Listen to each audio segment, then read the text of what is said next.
illuminated by the intrusive rays of the sunrise. Kiryu stands in front of Yumi's body, the tower's floor in ruins. He gets surrounded by cops and held up by none other than Date, but without a note of anger, disgust, or even life. He simply lays it out bare. He doesn't care what's going to happen. His protege, his friend, his love, his father, and his brother are dead. The dragon sits at the top, but that's precisely where it's the loneliest. Simply put, at this point in time, Kiryu has nothing left to live for. But with a much-needed reminder, Date points to Haruka, to that abandoned and lonely child which only he can help, and which to some degree has an obligation to. With this scene, we leave Yakuza Kiwami. The fourth chairman of the Tojo clan resigns early, and leaves Kazuma's ally from the Omi, Terada, as his successor. Kiryu himself admits not much thought went into this, but instinctive trust, and leaves Kamurocho to spend his time raising Haruka, away from the Yakuza.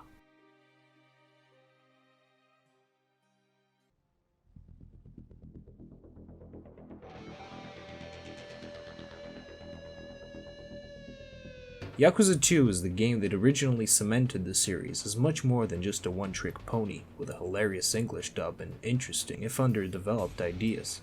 Ironically enough, its remake is also the game I think the trilogy can narratively end on, forming a satisfying arc, but we'll get to that a bit later.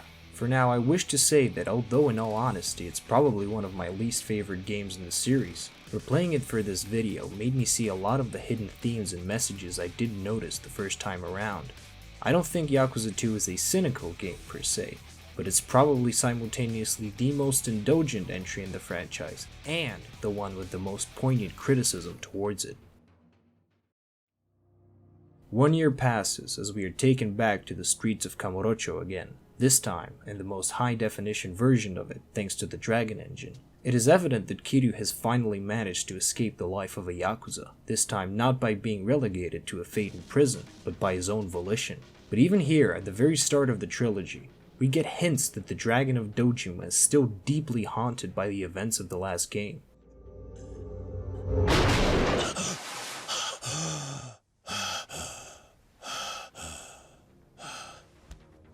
For the last 12 months, Kiryu has been taking care of Haruka, although it may be more accurate to say she's been taking care of him. They both visit the graves of Yumi, Nishiki, and Kazuma when they are greeted by Terada. The fifth chairman quickly gets to the point. The Omi Alliance, the only other Yakuza organized crime syndicate that can rival the Tojo in power, has been itching for a fight ever since the Tojo's been on its last legs. This is why Terada wants to sign a pact of peace with their chairman Jin Goda. Kiryu reasonably says he's done with all the Yakuza business before Terada gets ambushed and shot, leaving his dying wish to once more drag him into this deadly bickering. With his path chosen for him, Haruka goes back to Sunflower, while Kiryu sets off west, for the heart of Omi territory, Osaka. The last time we saw this city was through the eyes of someone deeply embedded, in fact entrapped in his nightlife. But nearly 20 years later, its glitz and glamour are unknown to us. Streets have changed, and the shops have moved, yet there is one place we still find familiar.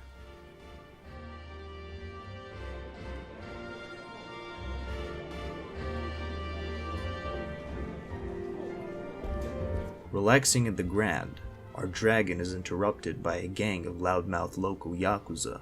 Their leader confidently pulls their leashes back, and one of his lapdogs starts buttering him up. But with one wrong word, instantly sours the mood for the whole table. Kansai no Ryu ya. Oboetokia. Hey.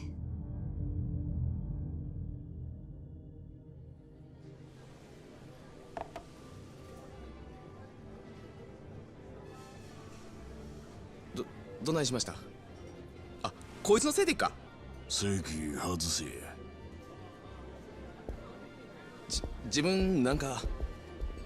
親父さんの前で言うたらあかんことがあるやろ。あ、いや。からはよ謝らんかい。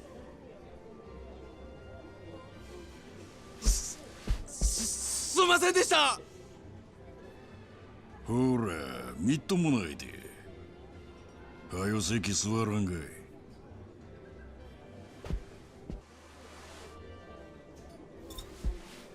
山田。悪い。わしと杯交わしてからなんぼや。2年です。そうか。親父。で、さっき言うたこと思い出したんかい。いや。まあ、飲めや。はい。いただきます。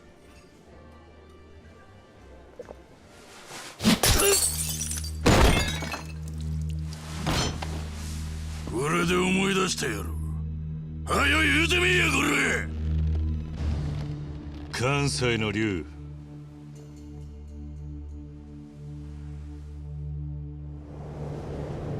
関西の竜って言ったんだ。As if looking for a fight, or having a straight-up death wish, Kiryu rises to the provocation, and after a short-lived fight against the lackeys, the blonde-haired boss seems to have taken a liking to him. He offers the ex-chairman a drink, which Kiryu expectantly refuses, until he learns just who exactly it is he's dealing with. わしの顔立てたってくださいや。合流会。わしは近江連合合流会2代目の合田隆二と申します。で、お名前は？名乗るほどのものじゃねえ。わしもこうして腹割って話しとるんです。名前ぐらい教えてもろてもええやないですか。桐生一馬だ。堂島の竜、登場界の桐生一馬さんですか。いや、そんな男は知らねえ。兄さんも人が悪いわ。驚かさんといてください。まあでも本物なわけないわな。本物やったらこんなところで酒飲んでられるわけないわ。どうしてだ。本物やったら今頃それどころやない。必死こいて戦争の準備しとるはずや。ああ、せや。せっかくやから教えますわ。さっきわしが切れたわけ。なんだ。わし、関西の竜と呼ばれんのが気に入らんのです。竜はまだ関西が嫌なんです。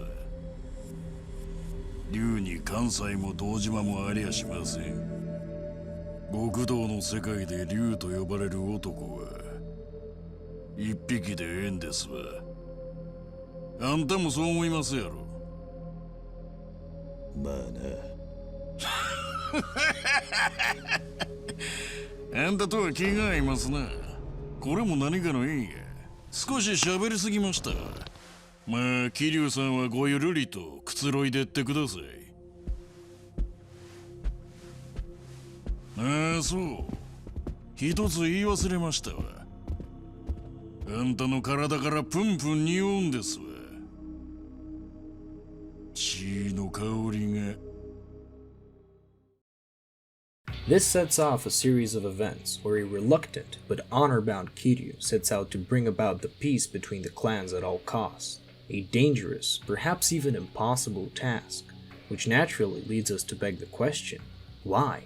Why does Kiryu even care what happens to the Tojo clan?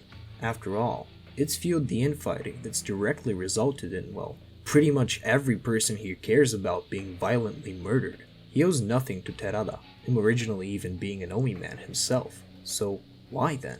Well, in my opinion at least, it's because Kiryu feels an overwhelming amount of guilt.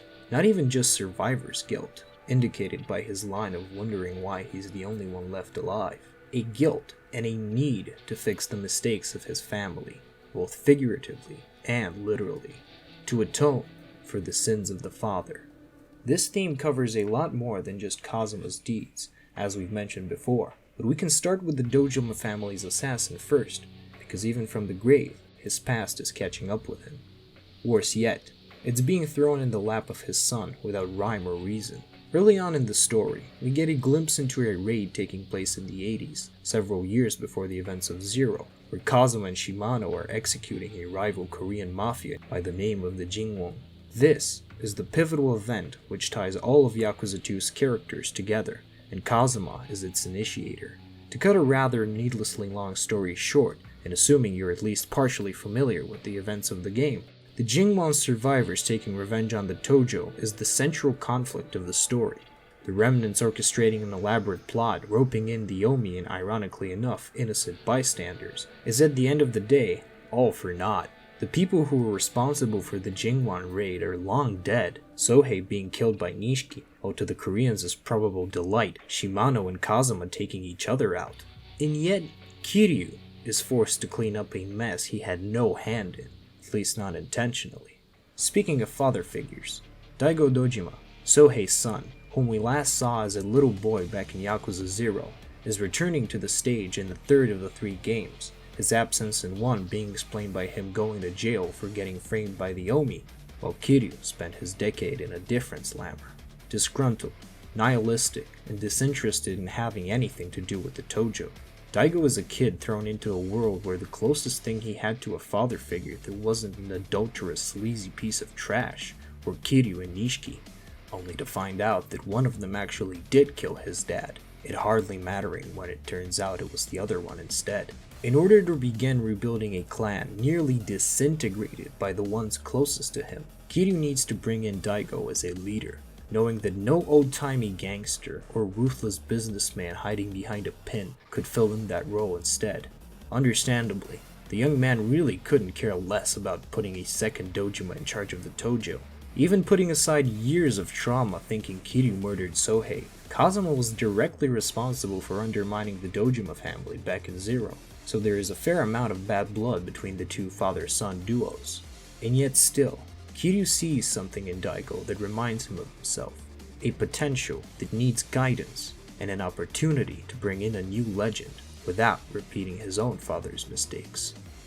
Throughout the game, Daigo grows from a disrespectful punk, as eager as he is hot-blooded, as shown by his compulsion to duke it out with Ryuji, as outmatched as he is, and also by his theme being called Rebellious Phase, into a skilled and capable leader, the tattoo on his back representing Fudo Mule, a Buddhist deity protecting the faith and its wisdom, cutting ignorance with his fiery sword around which a dragon has wrapped itself, signifying how Daigo wields Kiryu as the Tojo's greatest weapon. It is also fitting that while Sohei coveted the title of chairman his entire life, but was outmaneuvered by Kazuma and Sera, never achieving that position no matter how devious and cruel his scheming, Daigo clears his literal surname and actually ascends to the top, not only as the 6th chairman, but as its greatest and most principled one yet. Kaoru Sayama is another important character in Kiwami 2's story, a female cop from Osaka PD assigned to guard Kiryu after his visit to Sotenbori turns heated. A capable police officer, and also, as is later revealed, an orphan like Kiryu, she serves not only as another inheritor of the game's themes, but also as a direct mirror to the protagonist himself. Sayama is known as the Yakuza Huntress, and has always wanted to fight organized crime after learning the Tojo were supposedly responsible for her parents' deaths. She's focused her entire career on that vague piece of evidence that could lead her to their identities. An older, wiser Kiryu asks her if she really thinks she wants to know, directly admitting Kazuma killed his own parents, and that the truth could be worse than being kept in the dark. The ex-Tojo chairman and the Osaka cop investigate the mystery of the Jingwon's involvement in the slowly starting war between the Omi and the Tojo, as they fight together and confide within each other, Kiryu not having any close friends left, having stewed his thoughts and regrets in his head for over a year, and Sayama using the opportunity to consult a real Tojo legend.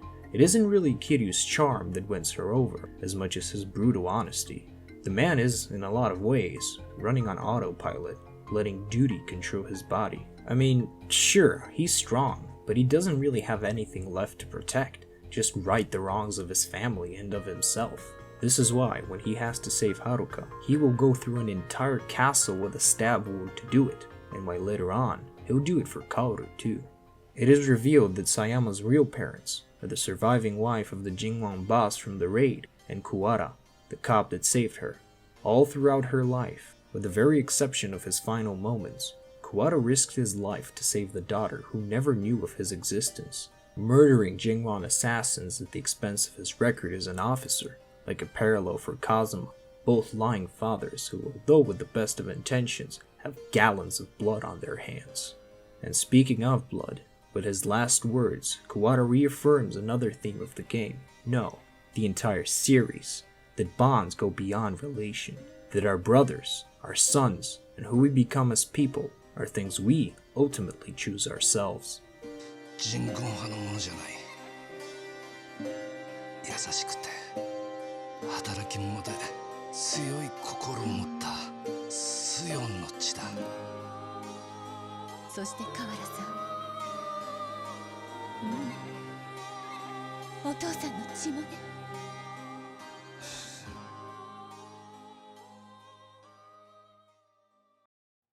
Interwoven with the idea of these children and brothers inheriting their father's sins is that of them inheriting their vengeance. In fact, revenge plays a huge part in the game's story. It permeates almost every action and corrodes like acid. Revisiting the sins of the father, we can also jot down the sins of the brother as well. In 2006, the whole of the Nishikiyama family is mad at Kiryu. Ironically enough, for all the hardships Nishiki endured, he managed to create a family that was loyal to him to a fault. So much so, in fact, that it surpassed his own mortal wishes, and still wants to kill Kiryu for the sake of someone who not only is long dead, but settled his rivalry with him. The problem lies in the fact that ever since Nishikiyama's death, his clan has only grown, incorporating the headless Shimano and Majima families, with their respective leaders now gone. With former Lieutenant Shindo at the helm, a man who claims to respect Akira's wishes, but who in reality boils down a decade of interpersonal struggles to "you and the patriarch fought over a woman last year, so I'm not hypocritical when doing the same." The remaining family stains everything Kiryu's brother left behind. I think it isn't far-fetched to say Kiryu interprets Shindo's actions as a direct insult to his brother, and yet again, he takes responsibility for this loose end, as he literally saves the Tojo in its darkest hour. Not out of any duty to the clan itself, because quite frankly it was the institution that pushed Nishiki down his path of destruction, but on his behalf, to make sure Nishikiyama's redemption wasn't something only witnessed by him and Yumi. Then we have the Jingwon, a deadly, zealous crime syndicate hell-bent on revenge. As much as it spun like some sort of one-sided Tojo massacre that Kazuma and Shimano enacted on them in 1980, the Jingwon were a savage mafia operating in a foreign land. That enough warrants them little more sympathy than any other Yakuza family, but the step where they go beyond is in their rabid fanaticism. Death before dishonor being their motto. What this means in practice is that any and all members who are caught are expected to quickly commit suicide, and those who refuse to freely give their lives away for the cause are ruthlessly hunted down by their own kin. What little defense of an oath-bound honor there was in characters like Kuze, Awano, and Kazuma, who stuck to their guns although still consciously working for corrupt organizations, is completely and utterly shown to be a horrible creed in the Jingwon. These are people who decades later dedicate their every waking moment not to find out some truth, not to protect someone dear, but to murder the descendants of their initial enemies. And they genuinely believe it too. Kurahashi is so brainwashed, he expects Sayama to join what is essentially a cult she only now learns about, knowing for a fact that the same people hunted down and murdered her own mother, and is actually surprised when she declines. There is nothing noble about the Jingwon. The Jingwon are like zombies, being driven by a poisonous anger that has to be focused somewhere, but with no obvious directions, since its initial reason for existing no longer makes sense. It all puts into perspective just how much duty and honor can be perverted into a meaningless violence that only continues a cycle of hatred. In contrast to other foreign mafia or domestic Yakuza clans in later games, having the blood of a leader flowing through your own veins can mean being granted access to power or even unwanted protection, but in the case of the Jingwon, it only means an inheritance of an unending bloodlust or an early death.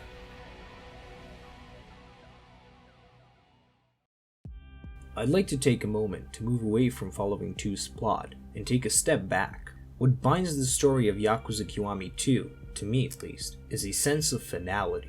Yes, again, I know this was not meant to be a trilogy, but it does fit, well, almost perfectly. A good example of this being Majima's story. With the remake of the old PlayStation 2 game came an added Majima bonus chapter you can play at your behest, even if it's not necessary to complete the main storyline. It's nothing special in terms of gameplay, itself being quite limited in scope and interaction, but it's set right after the events of 1, and half a year or so before 2. In it, we can see something only implied in the original, Terada's Tojo.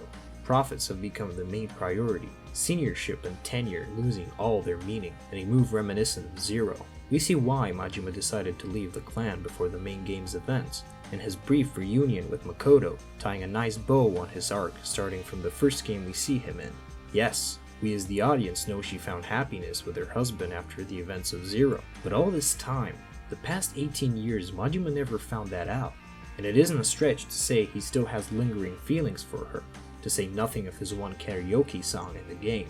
So it's nice the man can finally put that part of his mind to rest, safe in the knowledge she'll permanently be safe on the other side of the world with her new family. We also get an early glimpse into a type of Yakuza we never saw before, but one which will make his way to the main stage soon enough: the ruthless businessman. Awano dug himself into a cash-filled hole in the ground, and Shibusawa ran the books throughout the first game, sure, but both of them had a deeper respect for what it meant to be a made man, even in their own warped way. Ibuchi, on the other hand, a simple throwaway antagonist serving to illustrate a bigger point, however, simply looked at the whole franchise as just that, a business, where reaping the rewards was its own endpoint. And sure as always, such a soulless pragmatist cannot coexist in the same space as people like the Mad Dog. As short and bare bones as it is, Majima's chapter hints at some aspects of 2's story which otherwise come out of left field, and melancholically enough, gives us a last playable glimpse of our fan favorite Cyclops, adding in that little bit of characterization beyond Wacky Knife Guy the original 1 and 2 sorely lack. Returning to the main story, while Kiryu and Sayama form a great duo to explore the themes of Yakuza 2, I've been purposefully avoiding talking about the game's antagonist and third main character, Ryuji Goda.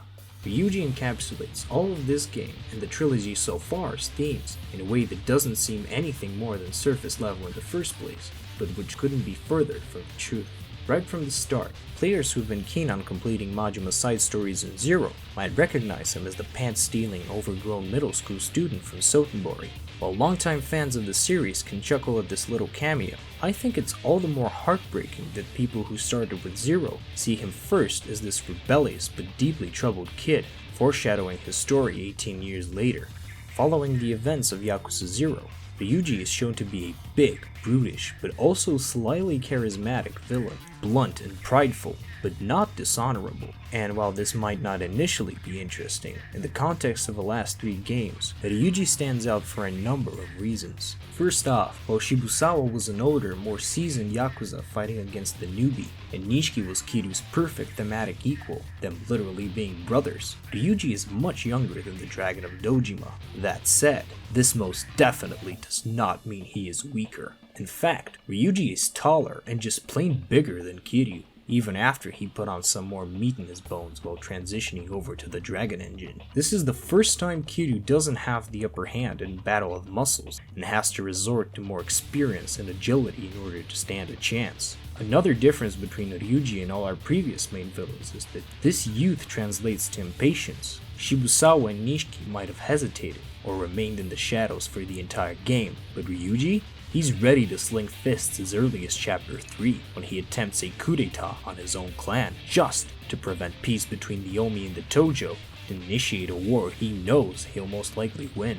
A little detail in this fight: while all of Kiryu's opponents in the previous 2 games have fallen to his elbow slam, Ryuji just shrugs it off and continues swinging. After a brutal rumble shockingly early in the game, he is only stopped by the Osaka cops arriving at the scene. On first glance, the brute that is Ryuji is only characterized by one thing: his incessant desire to be the only dragon, be it in Kansai or Kamurocho. But remembering the previous games' entries, and especially Shibusawa's speech from the first game, we automatically associate the tattoo as a status symbol, proof that one is not only the strongest, but has earned that title.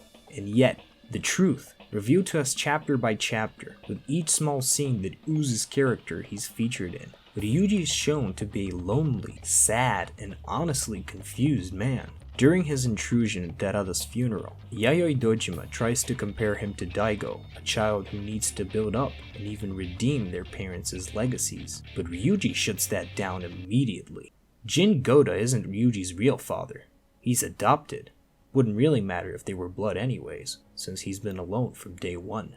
Everyone in the Omi either fears his power or dismisses him as a brash kid way in over his head. Ryuji never had a Nishiki, a Tachibana, a Yumi, or even a Kuze. His whole life, he's been treated as different, not knowing why, with the only thing worth anything in the world of the Yakuza being something we've heard before.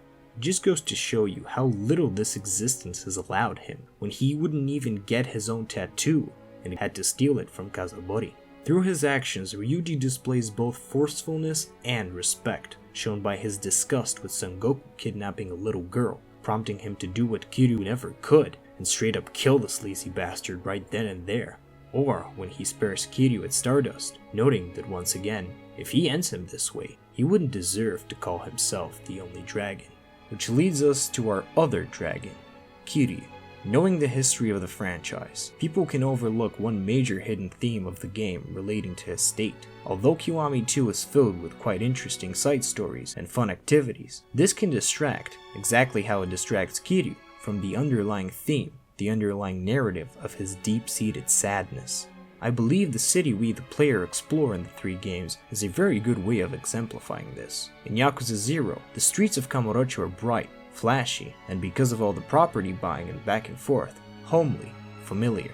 You literally have an in-game reason to go to every building and try every minigame. In Kiwami, they are dirtier, grimier, kind of dull and empty really, unknown and cold after a 10-year for Kiryu and 17-year hiatus for the player. And finally, in 2, they regain their shine slowly, but Kamurocho isn't really the same place, and neither is Sotenbori. No roaming world boss, no real character to the town, with even the park being replaced by a half-finished concrete slab. It is evident Kiryu doesn't much care for it, even by the simple fact he chooses to leave after the events of 1. Furthermore, a lot of the side and main story revolves around the fact that, for all his power and good intentions, Kiryu is nearly always the reason for the ill fate that befalls those around him. Bantam almost went out of business because of the violent ongoings around it. The Jingwon massacre went off because Kiryu tried to intervene, and perhaps most importantly of all, it was Kiryu who placed Terada as his successor, making a brash and ultimately incredibly bad decision, not only because of Terada's eventual reveal as the Jingwon leader, but also simply because he bypassed more qualified Tojo men like Kashiwagi or Majima. As much as Nishiki and Kazuma did things Kiryu rightly doesn't have to, but ultimately does answer for, he also has his own sins to bear. Throughout these 3 games, we've seen Kazuma as a stalwart defender of virtue, owing a lot to the fact we, the player, are controlling him, and his naive charisma. But lest we forget, he is not innocent. Yes, the deep guilt in Kiryu's heart makes him take the blame for other things that aren't his fault, but he knows he must take accountability, one way or another. Near the end of the game, as he has cleansed his family's name and ensured the Tojo's survival, we get a small section to spend with Haruka, just before the final showdown with Ryuji. Usually this type of mechanic takes place after the end of a given title, with a trust meter that fills up whenever the 2 of you do an activity together. But I think if not intentional, it fits that it's placed here, in the penultimate chapters of the game. See, picking up on the subtle hints throughout the story, we can see Haruka's not the little girl she used to be. Well, she was remarkably taking in the events of the previous game like a champ. That only furthers the point. Caring for a trauma-ridden Kiryu, handling the predatory entertainment world by herself, Haruka, while still being a child, has grown up dramatically in the span of a year. Although she still loves Kiryu, she doesn't need him. Same as with the other acquaintances Kiryu has left throughout the city. Tate has reinstated his position within the force as a respected detective. Yuya has confronted his past and is taking care of the club, and hell, Majima himself is literally rebuilding Kamurocho. Safe in that knowledge, selfishly, Kiryu steps out into the city streets and sets out towards Kamurocho Hills, a fight that may very well be his last, and one that deep down inside, Perhaps he hopes is. But first, the Dragon of Dojima has to deal with an army of Chingwan in his way.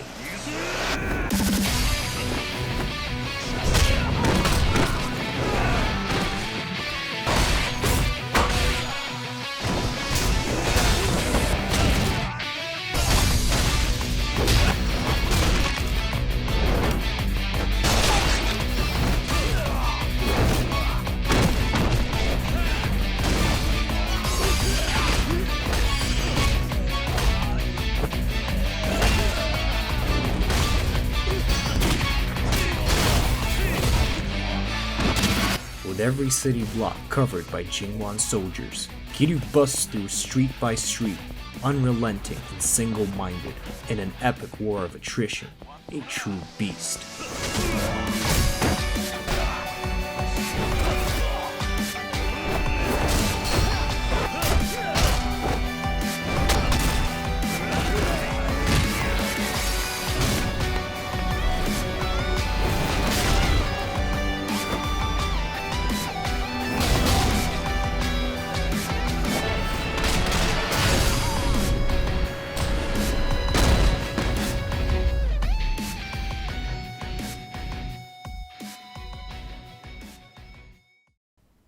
On the skeleton of Kamurocho's newest tower, Sayama and Ryuji wait. The Dragon of Kansai is irritated and puzzled, expecting Kiryu, but instead getting a cop, until a piece of information strikes him like a knife through the gut.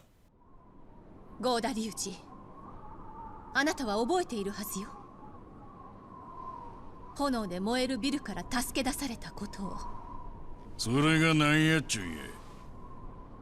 あなたも知っているでしょ。自分が人言派の生き残りであるということは。せやからそれがなんやねん。あなたが知らないところでジョン・スヨン、つまりあなたの母親は生きていたの。名前を変えてね。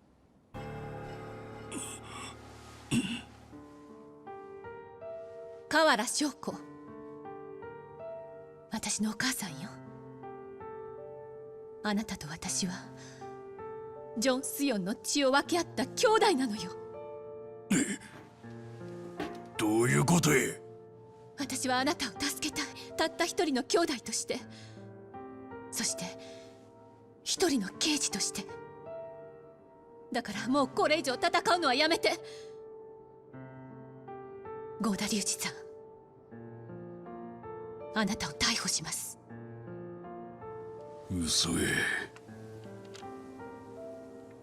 わしに妹がおるなんて。Goda the Elder confirms. All his life, Ryuji's been deprived of both real family and friends. All of his actions have been shaped by this gaping hole in his heart. And yet, here he is, at the end of the line, discovering he has a sister. And Jin, much like Kazuma and Kuwara, has his own actions to answer for. Although helping Suyeon escape by sheltering her baby, he insisted on her leaving him because he desperately wanted a son himself, forever sealing Ryuji's fate away from his mother and sister. Shaken as he is though, and silently contemplating if coming to this very moment in time was worth it, Ryuji, much like someone else, has come too far to go back. 俺の親友だった男によく似てる。戦うことこそが生きていることの証。そういう男には俺も全身全霊をかけて答えるぜ。カズマ！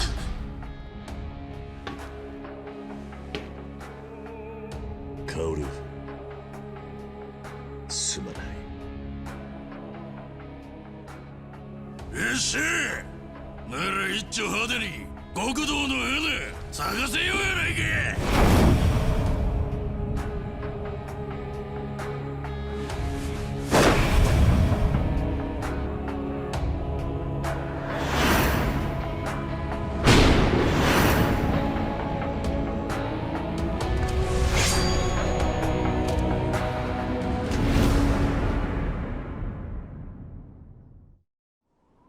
ここまでは見事に私の筋書き通りに動いてくれました。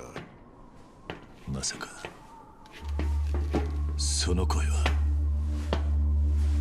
寺だ。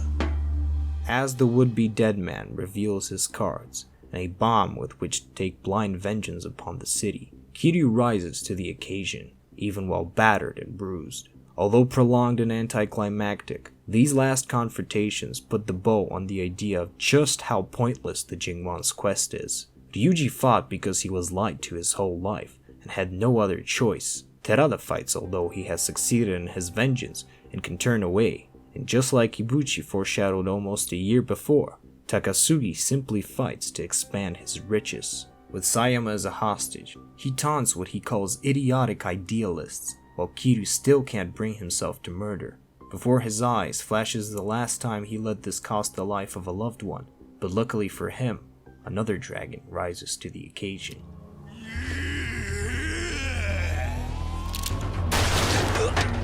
Ryuji!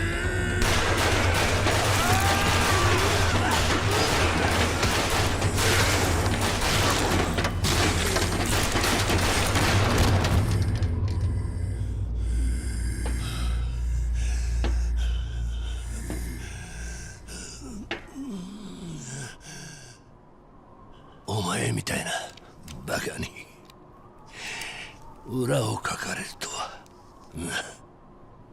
男はのバカなくらいでちょうどええんや。我のような計算高い男は所詮天下など取れんのや。What is a dragon? What does it mean? Shibusawa wanted the name's proof, an inked piece of evidence that he was not only strong, but respected. He was old, clearly toiling away under Dojima for years, if not decades, to finally get that little piece of recognition, to be something other than a pencil pusher. Nishiki's koi is meant to one day swim up the Yellow River, pass the gate, and transform into a dragon itself, for him to finally be equal to his brother, who already had one on his back from day one. And Ryuji, similar to Shibusawa, he already had a brilliant dragon roaring behind him, but that tattoo wasn't given to him. That fate wasn't assigned to him, and the only way for his golden beast to truly come into its own is to eliminate all the other ones. And what about Kiryu? Is being the strongest thing out there worth all the inevitable pain and suffering? In his mind, no. When at the end of Zero he says there can only be one dragon, it's thrilling and blood-pumping.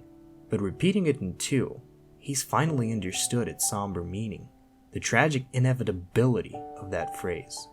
Being one is suffering. It's not wisdom or strength. It's an ambition that burns everything around oneself.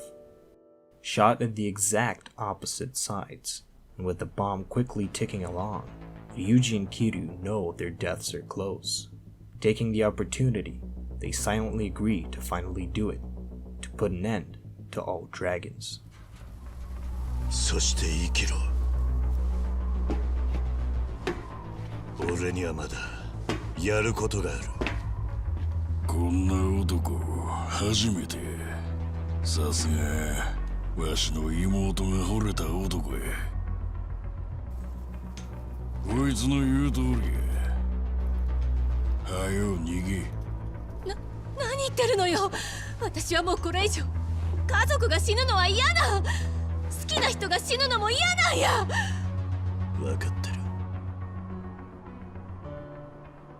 だったら今すぐ。うっさいわボケ。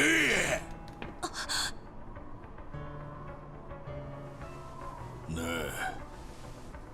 あ、わしらもうボロボロや。どうせ助からん。時間がないんや。でも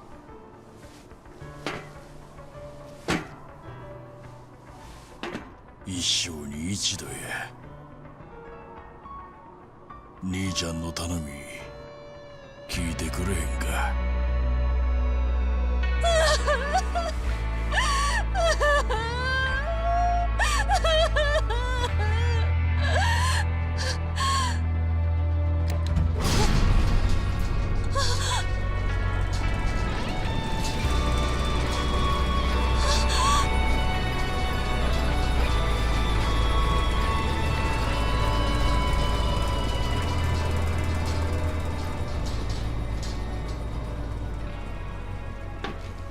さあ、お互いあんま時間はないな。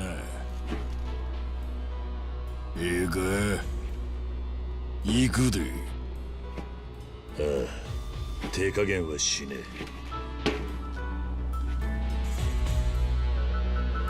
来い。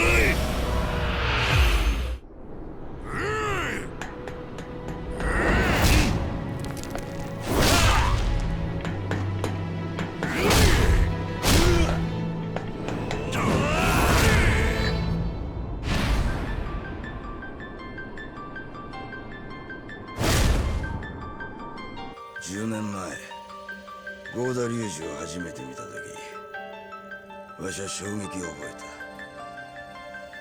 この男はわしの生涯最高の下地になる男やと。風間がお前くらいの年の頃、あいつがどんな極道だったか知っているか？腕といい度胸といい、俺から見ても惚れ惚れするような男気を持つ本物の男だった。お前が本当に10億の価値があるのか？親父、よう見とけ。わしはあんたを超える。長いこと暗い道を歩いていると、この先もずっと暗いもんだと思っちまう。前に進むことが嫌になる。自分の道がこの先どうなってるか分かってるやつなんてこの世に一人もいない。俺らにできるのは立ち止まって泣くか、一歩でも前に進むかの二つだけだ。逃げちゃダメってことだな。逃げずに頑張って、そして残った道がそいつのやるべきことっていうか。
今更だが、お前とはもう一度一緒にやりたかっ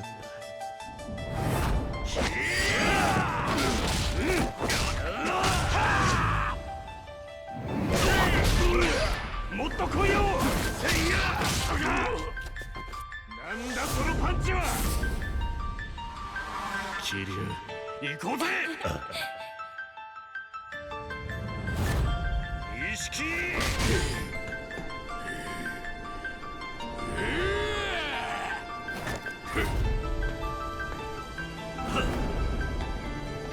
死ね。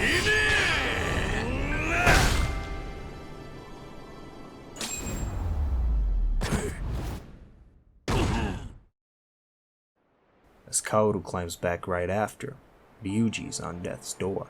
He has one final goodbye with his only true family, going out with a smile on his face, much like Yumi to Kiryu in the last game. Following suit, Kazuma collapses as well. He too knows this is the end, and accepts it without remorse. Another great detail adding to the sense of finality this fight has, is that no matter how much health you have, if you miss the final QTE, you will die. with no other fight in the series doing this except for 5, where Kiryu too is heavily implied to have met his end. This time though, his beloved isn't leaving him in another world, and chooses to wait out the timer right there with him. And as the ticks ring out across the city, Kamurocho's finest closes his eyes, confident in all those who will carry out his legacy, to protect and treasure what he did in life after his passing.